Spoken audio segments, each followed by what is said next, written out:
It's 5:30. Let's go ahead and start the meeting, please. Okay. May the meeting come to order, please. Thank you. All right. Welcome, everybody, to the, whatever which holiday this is. I've lost track. I think Columbus got lost and found, well, it's also indigenous people who actually belonged here. So welcome to whatever holiday this is, whatever you choose to celebrate. LPA chose to meet anyway. It's a good time. So if we can start with the Pledge of Allegiance, please. And Corey, would you lead the pledge, please? I pledge allegiance to the flag of the United States of America and to the republic for which it stands, one nation, under God, indivisible, with liberty and justice for all. Thank you. Thank you.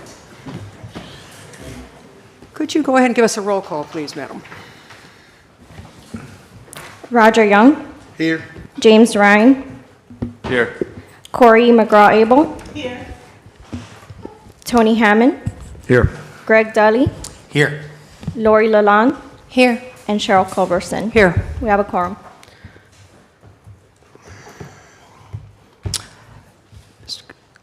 Ms. Jennifer, do you have anything for us tonight? Or Mr. Quick, do you have anything for us before we get started? Nothing from me, just I just want to introduce you, I'll reintroduce you again to Jamie, who was here last time. Sorry.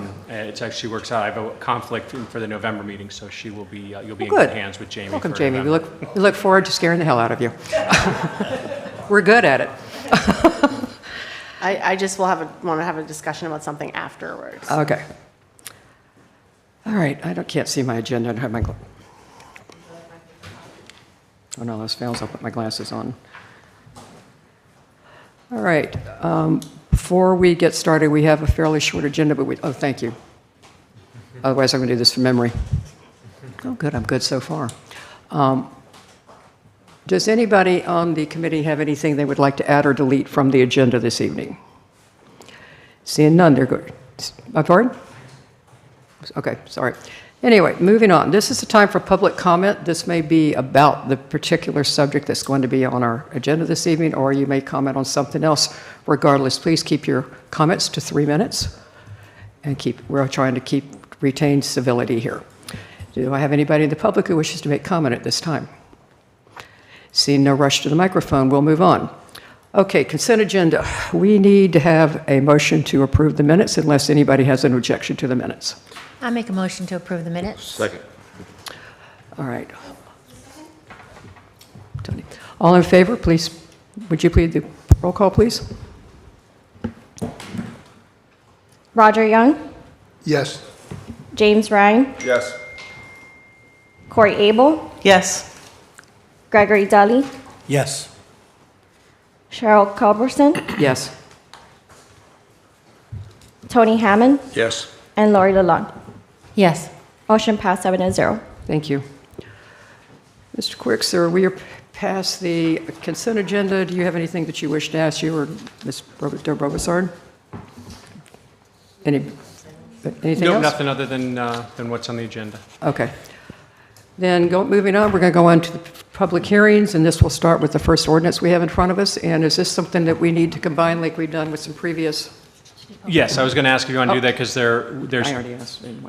Oh, okay. there's two separate items, but they're companion items, so I can read them both just in terms of ease, so we don't have to duplicate the presentations. If you'd like to hear them both together, I would personally love that. Okay. Yes. All right, let me read both titles. Thank you. The first is an ordinance of Islamorada Village of Islands, Florida, considering the request of Ty Harris, PA, agent for Horse Pens LLC, to amend the village's future land use map from conservation to mixed use for the subject property on Overseas Highway located on Upper Matacumbe Key with real estate number 00096850-000200, and to establish a new sub-area policy under Objective 1-2.11 as legally described herein.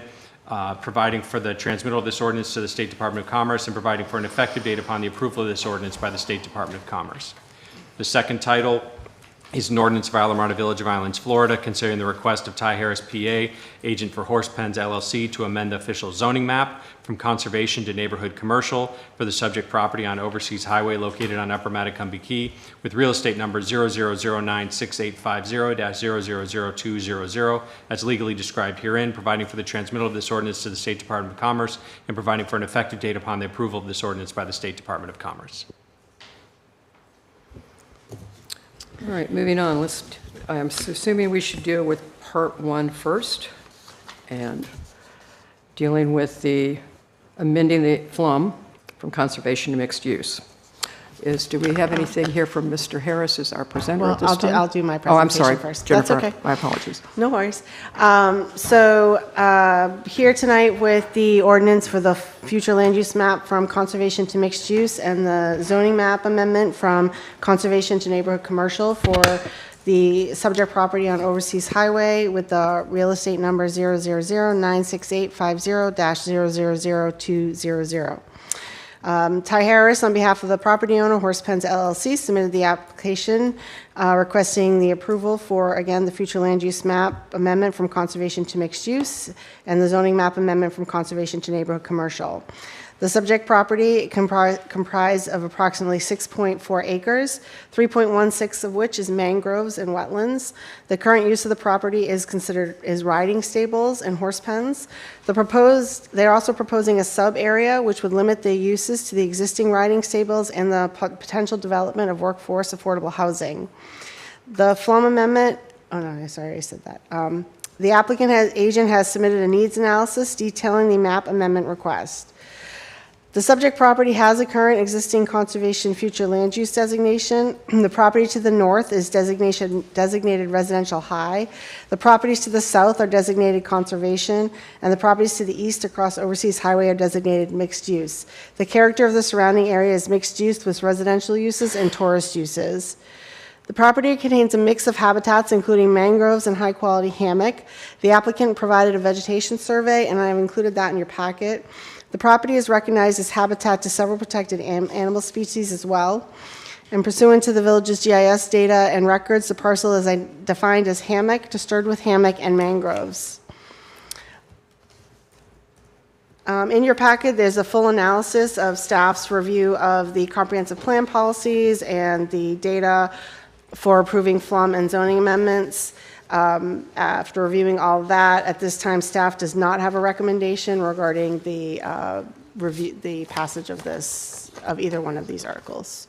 I'm here to answer any questions that you might have. Any questions for Ms. DeBroussard before we start with the presentation from Mr. Harris? Hearing none. Mr. Harris, would you like to come up and present? Good evening, Madam Chair, members of the LPA. My name is Ty Harris. I'm the attorney for the Limback family who owns the horse pens. And my address is on Plantation Key. So up until this morning, about 11 o'clock, I didn't think anybody had a problem with this application. And then I started receiving phone calls. And it became kind of an interesting conversation as the day went along. Somewhat about conservation property and some about affordable housing in general. And I'll share kind of the gist of what I heard, but I want to start with the beginnings of the property. The Limbacks bought this in 1976. So when they bought the property, we were still in the county, we're Monroe County, and this was zoned ag. And this was an appropriate use. And the story, as it was told to me, is a bunch of the kids got horses. They needed a place to keep them. And it was not just one family. It was 3 or 4 families. And that's how the horse pens came about. And it's been like that ever since. So fast forward into what I've always termed the original sin of the village, which was the downzoning of all those properties on US 1. And this is one of the properties that was impacted. The village got rid of the ag zoning. Whether you think that was a good thing or not, we do not have an ag zoning classification in the village of Islamorada. And the property, unsurprisingly, was zoned conservation.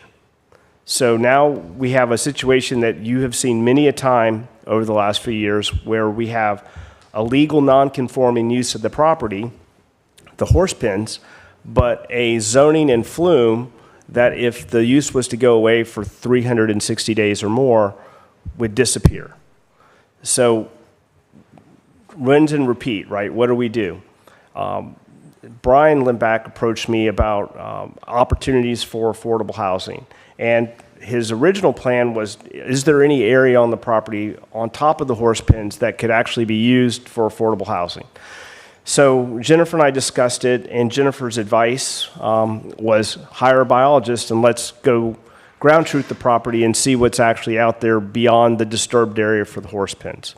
So we did that, and unfortunately, really the area that could be appropriately redeveloped is the area where we have the horse pens right now. So that plan kind of went by the wayside. So what you're looking at now is the either or. There are no plans to get rid of the horse pens, but if the horse pens go away, what can go there? And right now, under conservation, nothing could go there. So as we all know, affordable housing has been an issue for us since the inception of the village. High land cost, high construction cost equals not a lot of affordable housing. In fact, the last comprehensive study we did in 2007, which would have been the second or third study that the village did on affordable housing, at that point, that flash in time, we were about 1,200 units below what we needed. And in a community of 7,500 people, that's a big chunk. And that, if you've looked, and Jennifer, I've talked about it, I've talked with folks that have been on the Affordable Housing Committee, trying to get a handle on actually what's the number now. The number may be less than 100 apartments type of uses in the village. So we get kind of down to this central question, which came up a few times in my conversations this afternoon. Do we really want affordable housing? If we don't, let's be intellectually honest and remove it from the comp plan and devise strategies where we're going to rely on a workforce that comes from Homestead and Florida City. Because there are very, very few opportunities to put affordable housing into the already built environment that we have in Islamorada. Because if you try to put it somewhere where we have hammock, then we have a clear clash between comprehensive plan policies. You know, policies that say we need affordable housing and policies that say that we need to preserve our hammock. And there's no winner in that argument other than usually a status quo, which would be to retain the hammock and not put the affordable in. So the next strategy is to find opportunities for redevelopment, where somebody is actually willing to make the investment into affordable housing versus some other type of use of the property. And for the Lindbacks, they have businesses here. They have Lorelei, they have Island Disposal. So for them, even a modest few affordable units helps them to keep and retain qualified folks to work at Lorelei and to work at Island Disposal. So even though horse pens would remain, if horse pens went away, there's a game plan going forward into the future. And having plans that are multi-generational is not such a bad idea. And for anybody to say, well, you know, you'll never have this problem, the horse pens will be fine, all I do is I point to the tennis center. And I said, that's what they said about the tennis center until COVID happened and the tennis center went belly up. So we have that same issue. So at one level, this conversation is about affordable housing in general. Do we want it? And if we don't, let's come up with, pivot to a different strategy and do something. It doesn't resolve the second question is, what are we going to do with these properties that had a zoning that allowed them to use the property, and then we took that ability away and gave them nothing? Because what we did is we either turned things into conservation or residential conservation, which required a minimum of 4 acres, and they put that on a bunch of 3-acre parcels. So in either case, you've made something by a regulation unusable. And when you deprive someone of all reasonable investment-backed expectations or all economic ability to use their property, you expose the village to some interesting lawsuits under either Burt J. Harris or just a straight-up inverse condemnation. And then our good friends at Weiss Serota get paid more money to defend the village and fight these cases. And we spend more of our treasure fighting rather than solving problems. So I ask that we have this conversation. LPA is the place to have this conversation. And if we're going to be serious about having affordable housing, even if it's in modest amounts, then we should move this application forward with the understanding that what we have is a sub-area policy. So the only two things you can do on this property are horse pens or affordable housing, and with a recommendation that a conservation easement go over the part of the property that is not developed, and after we have the biological survey back, should not be developed. And that's what I'm asking for you, to have both those conversations. But if the choice is that we still want to have affordable housing, even if it's in small amounts, that we move this forward with that condition on it, that we put the conservation easement and we recommend the sub-area policy. And with that, I'm here to answer any questions that I can answer. I have Jonathan Lindback here as well, who's signed up for public comment. But if we need to put him on the hot seat to ask him any questions, he's willing to do it. He's not smiling. Darn it, he ran. There he is. So, well, he is the president-elect for the chamber, so you might as well get used to public speaking and answering questions. So this is a good place to start. But I thank you for your time and for your consideration of this application. Thank you. How about if we start on your end? Roger, do you have any comments? Yeah, so on the affordable side, I've kind of agreed with them. This affordable as it is no good. We're not getting anywhere. Nobody wants to build it. I've built some myself, and it wasn't worth the effort. And I believe Habitat and a few have a bunch of open right now. Do they know? They're having a hard time, yeah. So, I mean, I don't want the horse thing to go away. It's been there as long as I can remember, too. But I understand both sides of that, and whatever's legal and lawful for the property owner. But my question, Ty had mentioned a modest amount. Well, how many could you put on there? 12. He had in there, it was like. Oh, I'm sorry. I didn't read Yeah. that. 3 acres, they could do 18. Yeah. I'm sorry, I didn't realize it was 3. I thought it was 2. Oh, that was, yeah, but if they did, That was in Let's the see what- packet? let's see what Ty says. More, right. Exactly. That was in the packet? So that's based on the density. That's not a real number. Yeah, we all Well, that's know. what's the real number? I think the real number is more like 6, honestly. 6? Yeah, because once you put in the buffers and you've got to put in parking, I've been on the site and I've walked enough sites to know that you're looking at a very few amount. And the thing that gives them the opportunity to do it is because they already own the land. Now you're just dealing with construction costs because you've overcome one of the two obstacles: high land cost, high construction costs. So you've taken care of one. Their family does anyway, so. Yeah. Any other comments? Roger? I got to think about it for a minute. All right.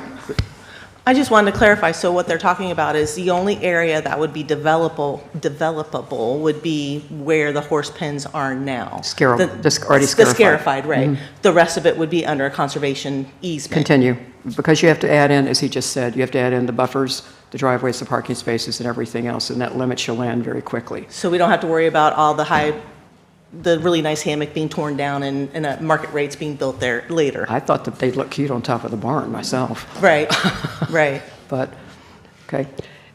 So, Ty, I have a question for you. So why was the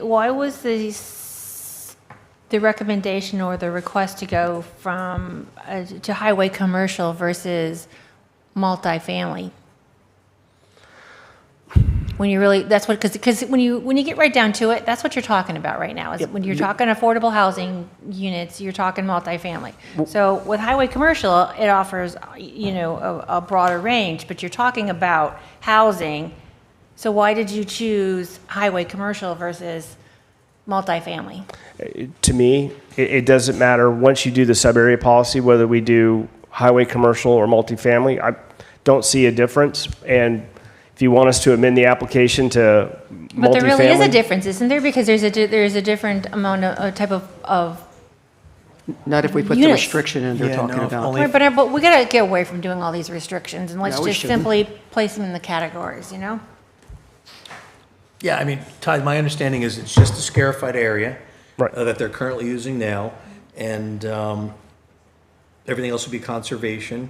And it would only be limited to either continuing to be a horse stable Pens or- affordable Right. housing, workforce housing. Right, and I guess it's maybe me being gun shy about putting anything where I ask for any type of housing classification because we're out of units. Yeah. And then, so that's the first thing I hear is, well, why are you asking for this, dummy?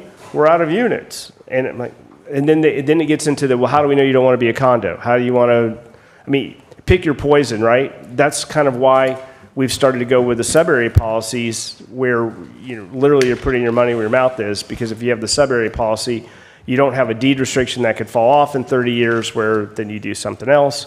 And so if the sub-area policy is kind of controlling the application, and it's saying it's either affordable housing or horse pens. Can I ask Jonathan to clarify a point? Sure. Were you planning on I'm assuming you were planning on these being rental units. Sorry, what's that? I assume you were planning on these being rental units, not individual ownership. From my understanding, correct. So I'm here to represent, as my dad, Brian Lindback, he's up in Georgia with my grandma, or else he would be here right now.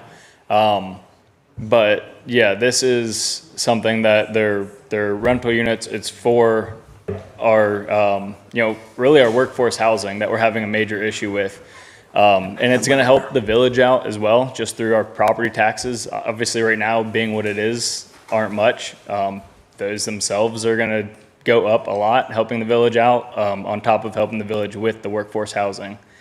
Past that, I know I've heard a few different things. My dad said that, people were thinking that we just bought this property and we're trying to develop it and resell it. This has been in the family for 50 years now. It is in my grandma's trust to go to the grandkids. So this property goes to all 10 grandkids.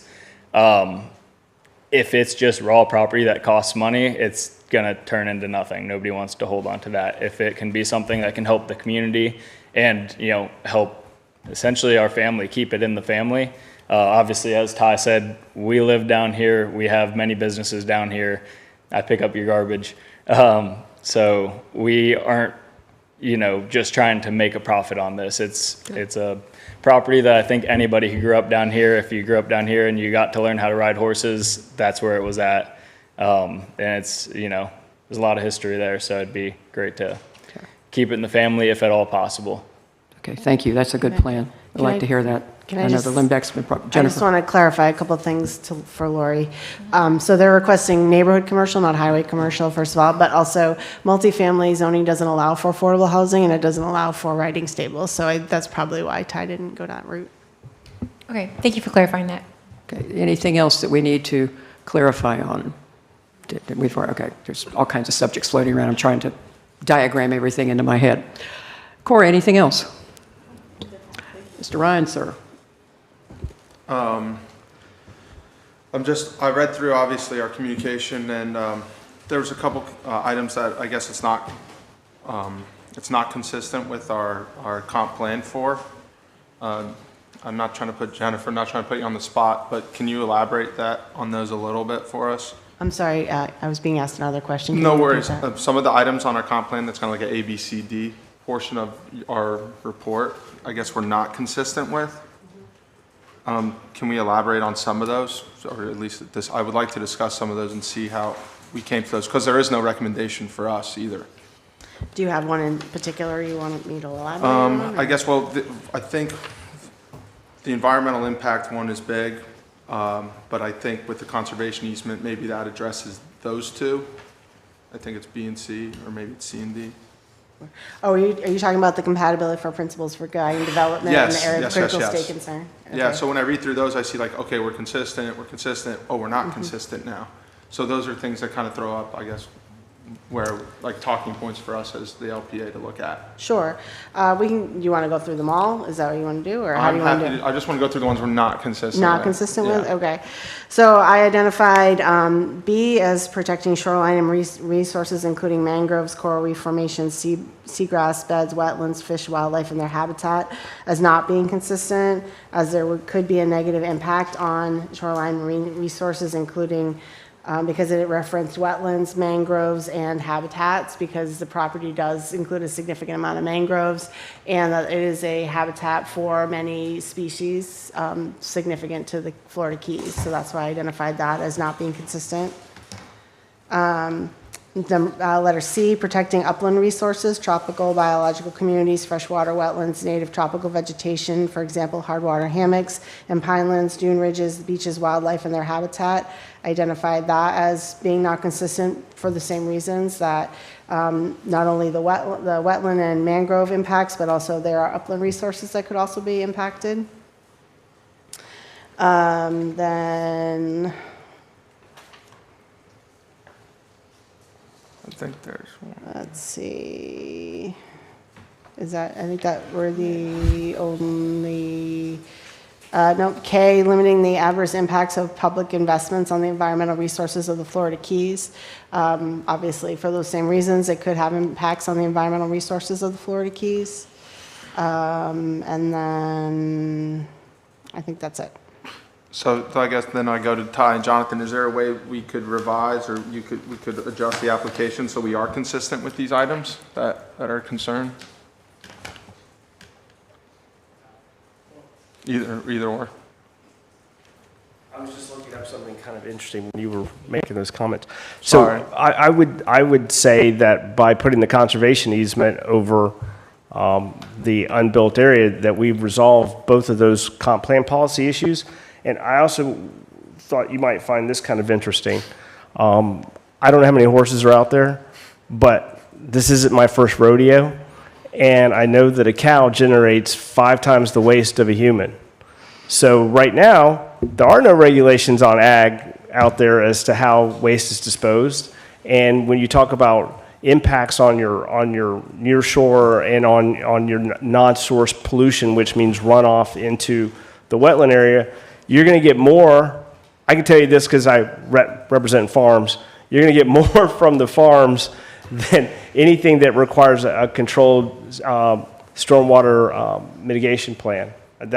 There's not even an argument about that.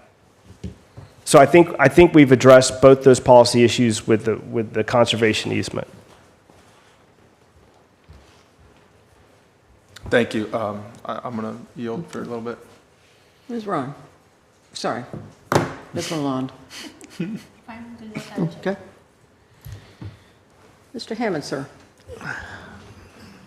Yeah, you're right, it's a dilemma, and Ty is absolutely right. We either need to address the affordable housing, workforce housing issue honestly and head on, or we need to take it off the agenda and just say we're happy to let people come down from Florida City and fight the traffic all the way. And that's I tongue-in-cheek, have mentioned to a couple of people that I'm going to type up a letter that I'm going to send to the council that basically says, let's think of all the things. It'll increase traffic flow. It will devalue the property, the value of our properties nearby. It will, and a whole list that goes on and on and on, because we hear that argument about every single issue, which wastes a whole lot of time because it's not germane to the real issue that we're dealing with. If we're protecting the mangroves, we're protecting the hammocks. I'm not opposed to this. I'm vehemently opposed to anything that's going to allow us to remove hammock area or mangrove community. That just goes against everything that we are hearing and that we represent. And so there's got to be a compromise in this. I'm for the affordable housing. I also don't want affordable housing to become the standard and we've seen it several times in LPA over the years, let's throw the magic word affordable housing, and that'll give us a ticket to do anything. I want some kind of guarantee that this is actually going to be affordable housing, not to become, a condo or a commercial business after we've made the allowance for that. We have the ability to do that, but we have to have it added in, and Ms. DeBrossard is quite familiar with it. I've found the language. There's language all over the state. It should be in the new comp plan on what has to happen. I agree. And we have the ability to do it. I have to find somebody with the will. But there's a very easy way to do it. But, Julie, sir, I'm sorry. I'm sorry. Mr. Hammond, were you finished? I'm done. I'm all through. I agree with Tony. So I serve, if you don't know, on the Affordable Housing and Workforce Housing Committee. We are in desperate need of affordable housing. I mean, we're 1,000+ units behind what we should be. I'm also a big proponent of our conservation. I also am chairman of the Land Acquisition Committee. So, we typically look for parcels that we can do conservation. They're not asking to impose anything that's already been scarified and has been used. I'm also very against taking people's property rights away. So they've been using this since 1976, and I think they have the right to do something with it. And the fact that it's already scarified, I'm not a biologist. Are you okay? I'm not a biologist. Whatever you said, don't say it again. Yeah. Don't say that again. Wow. I'm not a biologist or have any experience in farms, but I would think that the Ty's probably right that there's going to have less of an environmental impact by putting a planned affordable housing on there as opposed to just farm animals that can. It's not a great place for a pig farm. No. I got the Or a numbers. dairy farm. I got the numbers. So the average for 15 horses, which is what's out there, is 525 pounds of feces a day. The same number of humans generate 22.5 if I take the average. I know it's going into the sewer system, but I know that 525 isn't. I don't even want to know how you get the horse to poop in the sewer system. Oh, no. Can't ride the humans either. Mr. Dooley, anything else? No, that's it. Okay. Lori? I think I'm pretty much in agreement with everything that has been said before by my fellow chair people here. Our problem with workforce housing is that, yes, there is a need. The problem is that people who own the workforce housing are charging rental rates that are higher than what these people can afford. So that's why I think we see some that are not being rented because they're being rented at the highest price point that is allowed under their category, and yet we still have people who just can't afford that as a monthly rental rate. So I think we need to figure out a way how to put some lower caps on it or figure out how we can.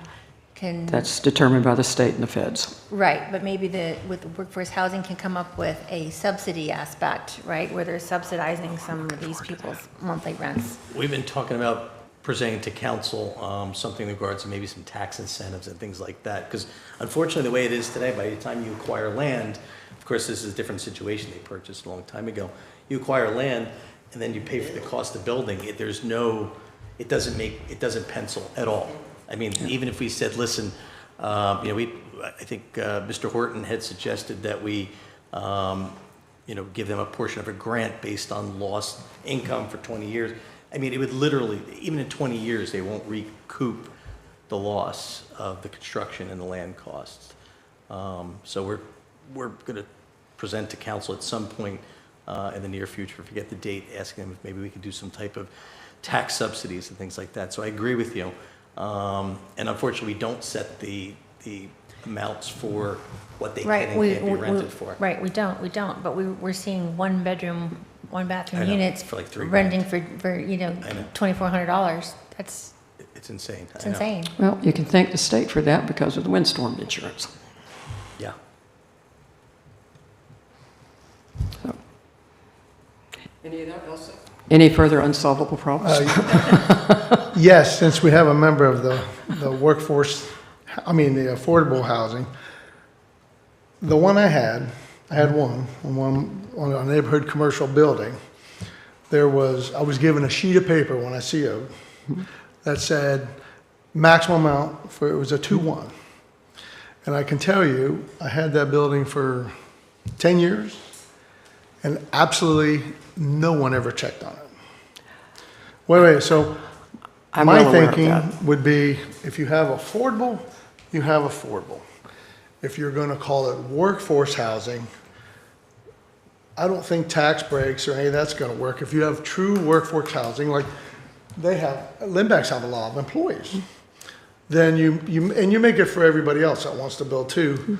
The caveat is, if it's workforce, even if the property sells, someone has to be responsible for the lower rents. So if it's workforce, I pay for my guys, someone to live in apartments. I pay for part of their rent. I pay for gas. Maybe you put that on to get true workforce housing, and it has to stay in perpetuity, like Yeah, it's in the perpetuity. affordable. But workforce is workforce, affordable is affordable. They're still part of the same part of the law. I understand that. Maybe you need to change that, where you Okay, can well- put affordable could have a certain number on it. So maybe it makes it a little more palatable for a builder. Workforce is, hey, these are your employees. You're going to kick the difference in so they can live there and work there, if that's where we're really going. Does that make any sense? I chaired the original Affordable Housing Committee here. I currently chair the Middle Keys Community Land Trust, for which Woods Corner, which is ownership, is built, but we have 4 rental units in Marathon. I also helped make sure that the wet net got built, which is rental, thank you God. We had to bring in somebody from out of town, but they do a good job because they have that and they have blue, whatever it is up here in Tavernier. The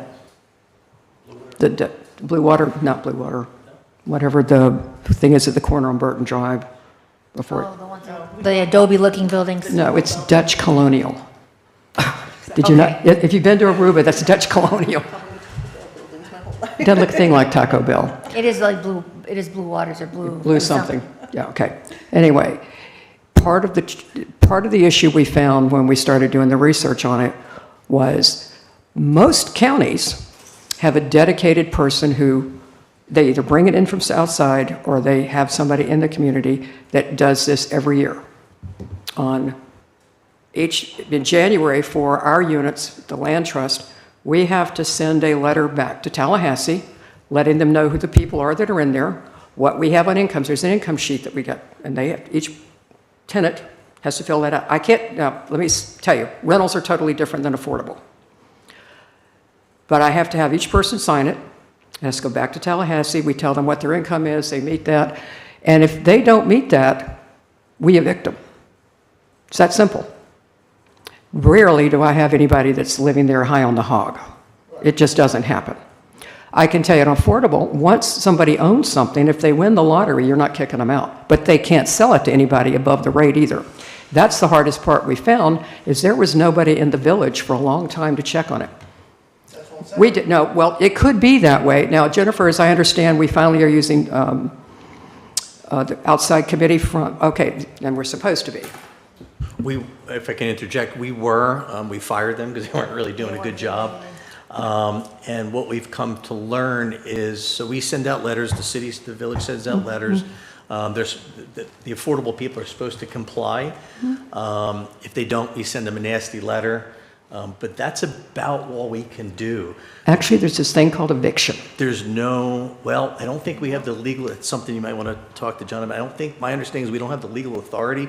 We tried maybe making a code violation out of it.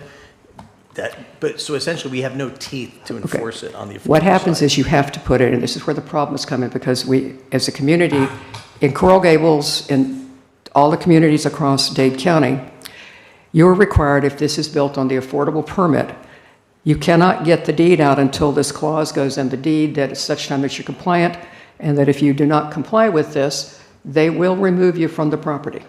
This county is going, it's very simple, just like they do with any other county-owned property. If you are not compliant, they come in and they have 3 days to evict you. Is that for people newly deeded though? Once they're in, I guess. Now, once they're in, there's nothing you can do, but they can't sell it. That's what I was saying. No, I'm just saying, affordable, ownership is totally different. Can I just redirect a little bit? So we do income verification on rentals. It is in the deeds for all the rental properties. The village is limited in, quote, the teeth that we have. So we do send multiple letters. Since we've taken it over from Cordino Group, who was doing it, and when they were doing it, we had about a 10% return of responses, which was not good. We've gotten back about 40%. So since we've been doing it, we've had an increase in responses, which I feel is pretty decent. It's not the best, but it's better than 10%. But we are looking at ways that we can make it more something that we can require have more legal teeth to. I've been working with Weiss Serota, and right now the only thing we can do is bring them to court and spend village money to take them to court. And I don't know that that's a wise use of village You only funds. have to do it once. Well, I mean, it's not my decision to make. It would be a council's decision to make. So we would have to have that conversation. But we are working on that. I feel like this conversation has taken a turn away from what we're supposed to be talking. So I don't know if we want to get back to that. We still have some public comment and some things to work on. So. We can move on, but I'm just telling you what we did in 2008. We presented it to the council at the time on what the deed restriction was. It goes with it. If you get the affordable permit, this deed restriction goes with it, and it allows the community, requires verification. If you fail to verify, they will move to evict if it's a rental. I mean, I don't know that we can evict on private property, but that's. I will find the 3 deeds restrictions that I was using at that time. I still have that on a hard drive somewhere. Okay. Anyway, we're dabbling in things that aren't germane to the subject at hand. I, for one, would be perfectly happy to leave the horse farms forever, but I know good and well that that's probably not possible. It's not grand for the horses' hooves to be moving around on the coral here. But I used to ride down there too, so I know how wonderful it is, but the traffic's too bad for riding now. But we need to let people be able to utilize their property. I think the consistency of having scarified land use 6 units that will be rental restricted makes more sense. It's already scarified, something needs to sit there. And one thing I will make very clear right now, that I don't want to hear about any NIMBYism. For those that don't know what NIMBYism is, it means not in my backyard. That's utter nonsense. We lost 7 units we could have put at the wet net because people across the street went, oh my God, somebody that makes less money than I will ride down the highway. That's a public road, people. So, yes, I'm in favor of this with the restrictions that are going on it, but is there any public comment that would like to come forward now? First public comment, we have Bill Detweiler. Hello, my name's Bill Detweiler. I live at 80450 Overseas Highway, right next to the Pens, and Jonathan and I are neighbors.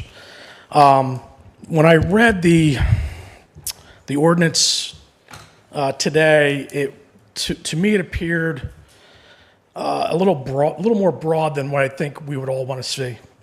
And listening to Ty earlier today, he explained the changes that occurred from the original zoning to what it was changed to, and eliminated the ag, and now we're at the point where we're at. And I don't remember the exact number. What was the total number in the ordinance or the description? Was it 41 or higher units? That's based on the density. Right. 49. Okay. 49. Well, and see, when you read it and you see 49, that seems like a high number to put on the scarified area of that property. So coming back with a different number of 6, I think that's a reasonable number to develop in that spot. So I'm a civil engineer. I'm licensed in Florida and various other states. So I understand these issues. I've been on this type of board in other areas.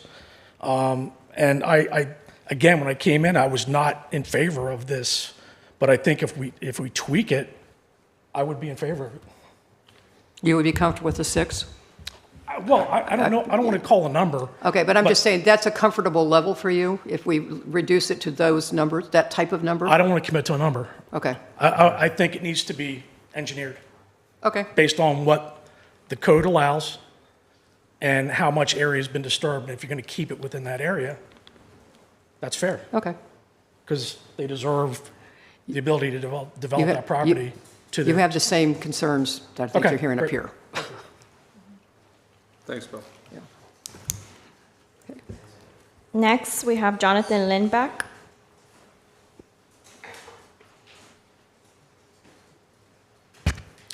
Hello again, Jonathan Lindback, Alamorada, Bill's neighbor. A lot of what I was going to say was said earlier, but I think I can also answer a few questions or concerns that have been brought up. To start with workforce housing or affordable housing, whatever you want to call it, outside of the fact that we all know it's a major problem, it hits me personally as well. And my fiance, we both work 40-hour jobs. We also have a side business doing microgreens. We do have a little farm down here. And we're still talking about like trying to pick up some serving shifts at the Lorelei or whatever we can do, because we're still renting one of Grandma's condos because it's all we can afford down here.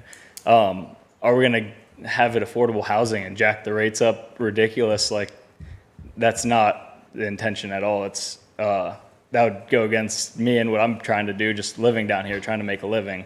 And Jimmy, you know, a lot of people that we grew up with are having this issue across the board. So no, we're here for the community. I think we've proven that across the board in the many different businesses we do, but we are here for the community and we're not looking to just make a profit off of this. That's not at all the intent.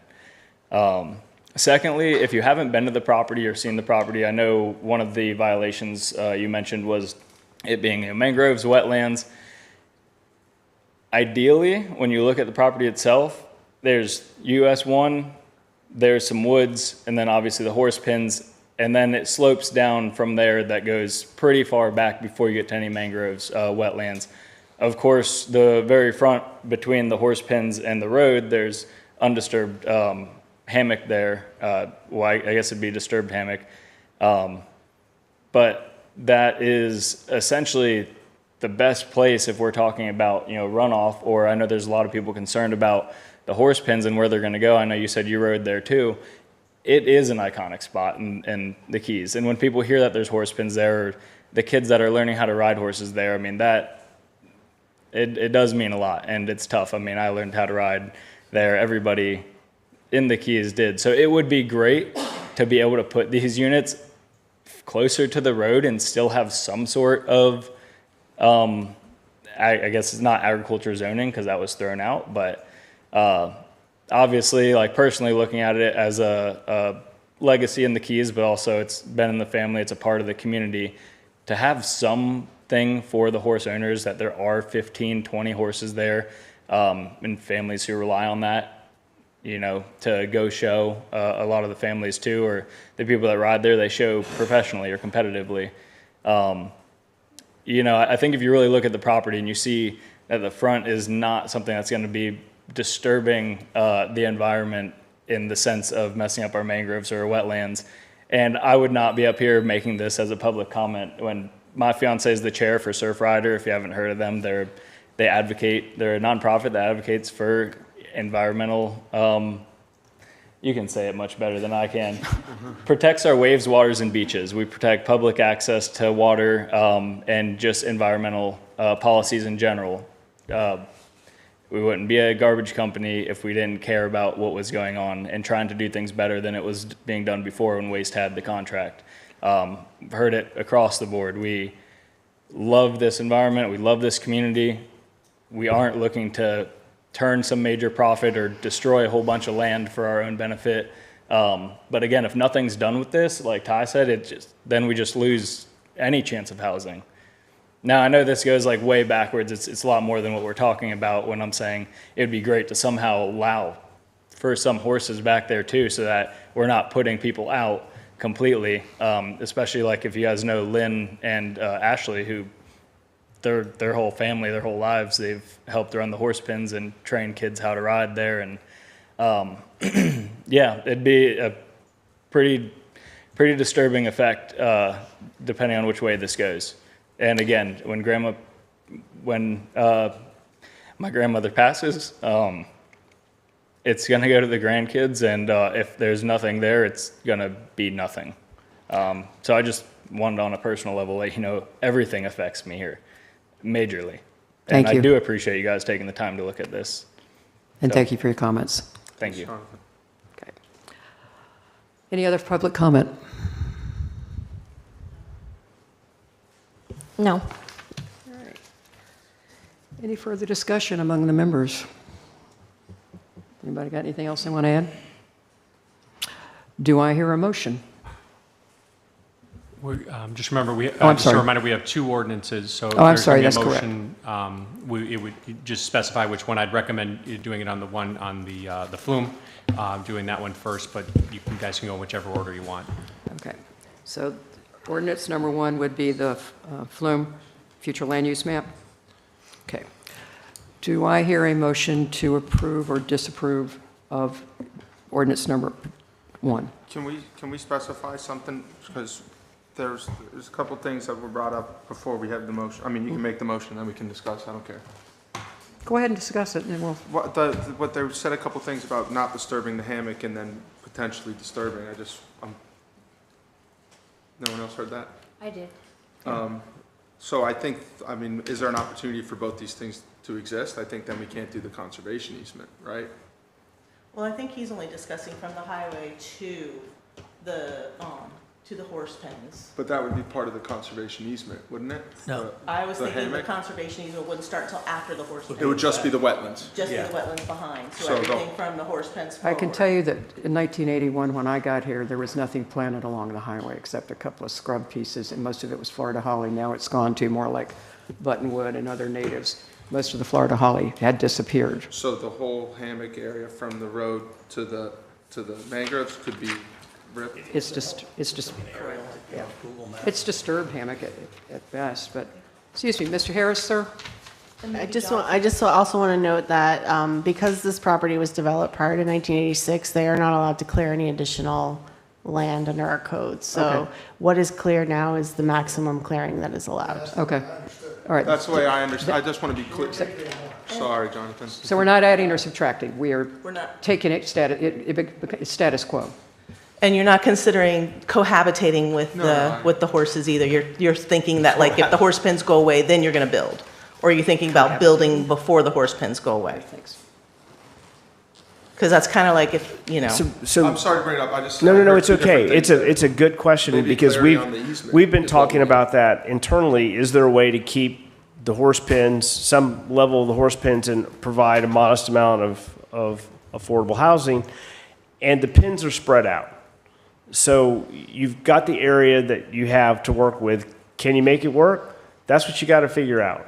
But if you don't get past this stage, there is no site plan stage where you go, okay, we can do horse pens here and we can be more efficient with the use of the property, and there's an opportunity for 4 to 6 affordable units up at the front. That's kind of what they have to figure out, or do one or the other. Can they coexist? So the question is, can they coexist within the code? Can they, with a sub-area policy, yes. Okay. They'd have to do the change. They'd have to have this though. But I've seen site plans on a conservation land before. I mean, where the easement just is around. no, I mean, there's properties I deal with all the time that are zoned, conservation, and then they come in and they say, hey, I want to put 24 units, and then that's proposed as the change, but I don't think they're there yet. Right. But this would be, I guess, this could be the first step, or step A. One. We have to get to this step before they can, Right. to Before they- create a site plan, at which point. You don't plan on messing up the hammock close to the road? I guess you called it disturbed, I would say high density, or No, I apologize. 10 different words for it.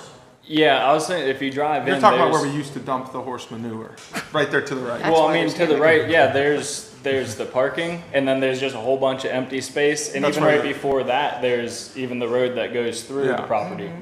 So I apologize for not talking about like the entire hammock going up to it. I'm just saying in front of where the horse pens are when you get back to the horses, there's so much already cleared land that, and again, I apologize. Maybe I was speaking out of turn saying that I would love to No, be yeah. able to keep the horses as well because I know how it's going to affect not only another local family, but a lot of local families.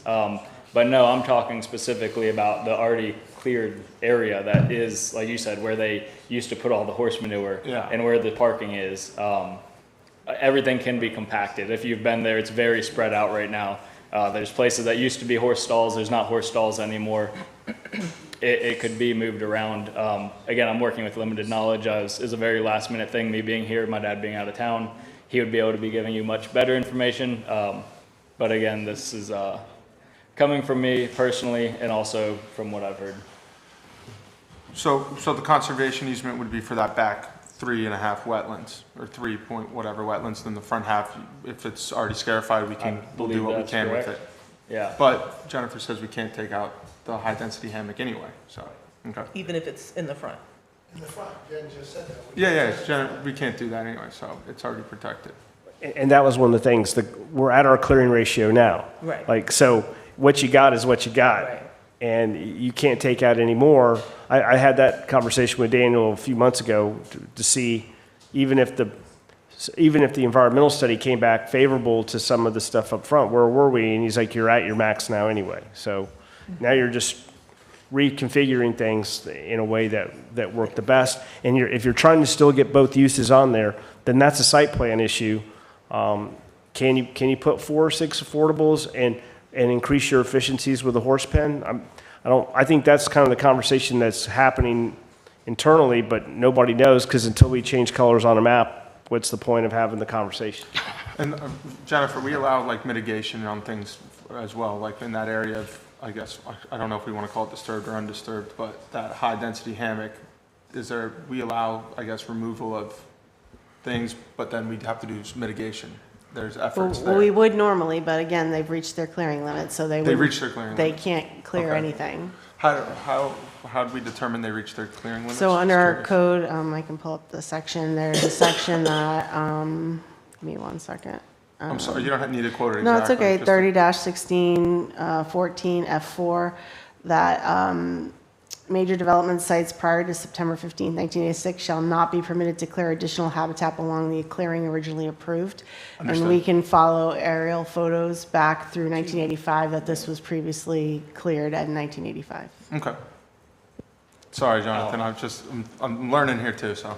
Yeah, no, I mean, that's interesting about the clearing of the property or reaching our clearing limit.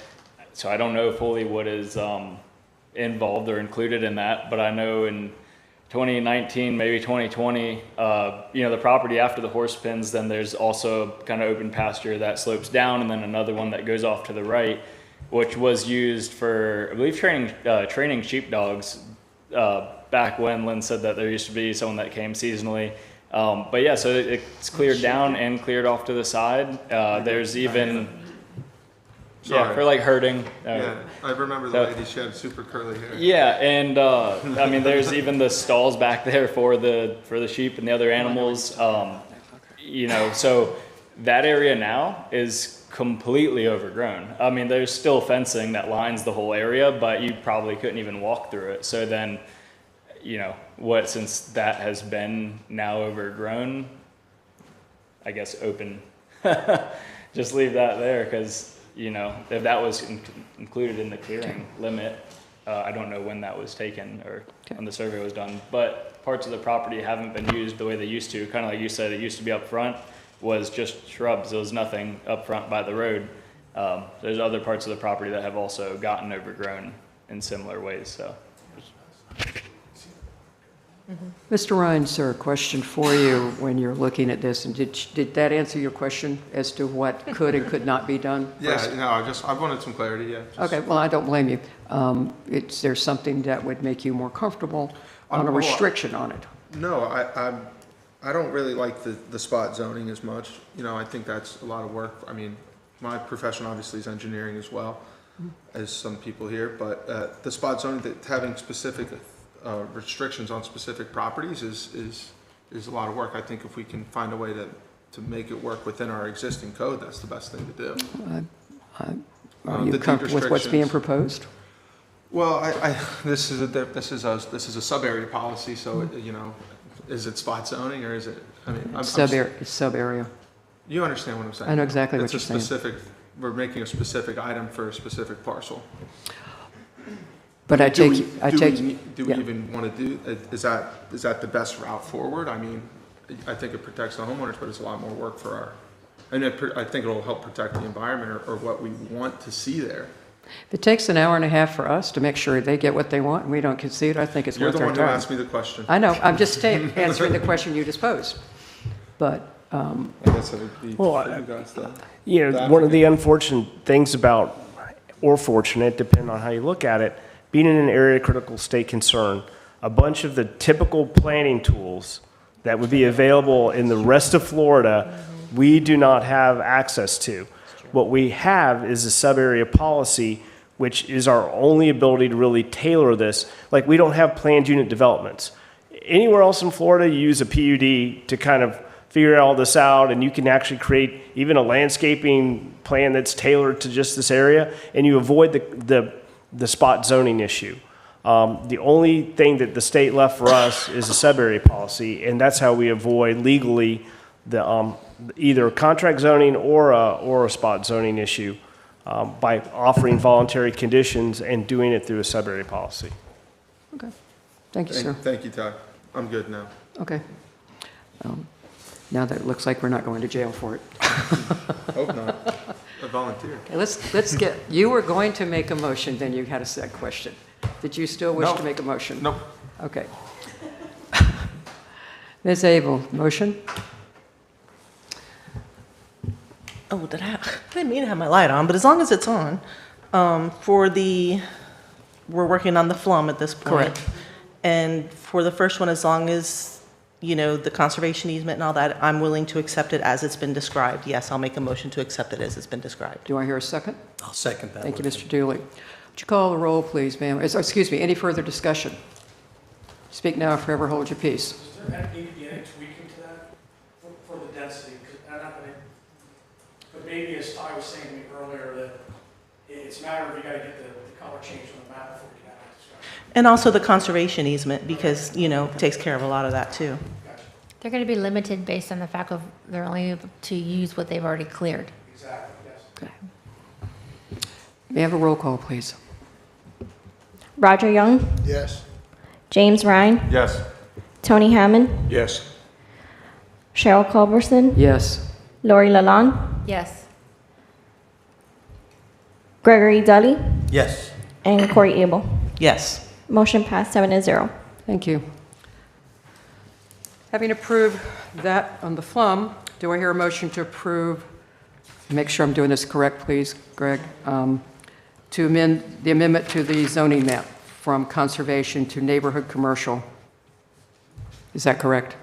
Okay, So it's Do I- still neighborhood commercial, not affordable? Yes. yes, So that way it accepts the affordable. I got you. okay. Do we have a motion to approve this? I motion As, to approve, I'm sorry, whatever I said? to approve. Yes. I believe Roger has made a Kinda motion to connected this approve the ordinance Versus and everything. to amend the official zoning map from conservation to neighborhood commercial as presented in our paperwork. Is that correct? Correct. Okay, do I hear a second? I'm still worried about the horses. Excuse me. The horse food. Do we have any discussion further on this motion? Seeing none, please, ma'am, would you call the roll? Gregory Dully, Yes. Corey Abel, Yes. Tony Hammond, Yes. Cheryl Culberson, Yes. Lori Lalonde, Yes. James Ryan, Yes. Roger Young. Yes. Motion passed 7-0. Thank you. Any comment from any of the other members on any subject at hand, including future agenda items that anybody would like to see that pertains to us? I know, that's why I'm looking over here so I don't hit anybody. Hearing none. I have a. Madam, Miss Jennifer. Yeah. So I just wanted to talk a little bit about upcoming scheduling. So November, we have nothing scheduled, so that meeting will be canceled. December 1st would be our next meeting. Right now, we have nothing scheduled, but we'll keep that on the agenda because there's still a little bit of time, so we'll see what happens between now and then. I'll be in touch. I also wanted to talk a little bit about 2026. I'm putting together your yearly agenda, schedule for 2026. So recently, prior to most of you joining this committee, we moved our meetings to the first Monday of the month to avoid the same week as council meetings. Since then, Mr. Quick has gotten a conflict with the first Monday of the month. So is Monday still the best day for everybody? Is there a different day that works for anybody, or a different week that like the third Monday? I don't know if that works for people. We're just trying to avoid the second week of the month because that's council meeting week, and for John and I, that's difficult to do 3 meetings in a week, so. I'm, Third Monday's fine with me. yeah, me too. I'm looking through most of them, and I don't see any major holidays or anything. Do you? I'm good. Third Monday? Third Monday. All right. We can always vote to have a unique moment and go somewhere else. if it's Does that available. work for But we still have, John? Will that work for you? so December 1st is still, we're good? After football season's over. All right, I'll put that together. If there's holidays, I'll adjust accordingly and make it work. I'll probably skip next July because it tends to be a vacation month. That's a good plan. John and I take vacations in July, so I'll probably skip July altogether. So, Could we skip July and August? so I'll put that together and send it out, and you guys can provide me comments. So, Okay. and that was all that I had. Okay. Mr. Quick, do you have anything for us, sir? John, do you have anything for us, sir? Sorry, no. Speak now for We were everyone, just please. talking about the calendar. So. Okay, do we have any other motions to be brought before us from this group? Move to Other adjourn. than adjourn? Adjourn. Everybody vote by leaving. Sure.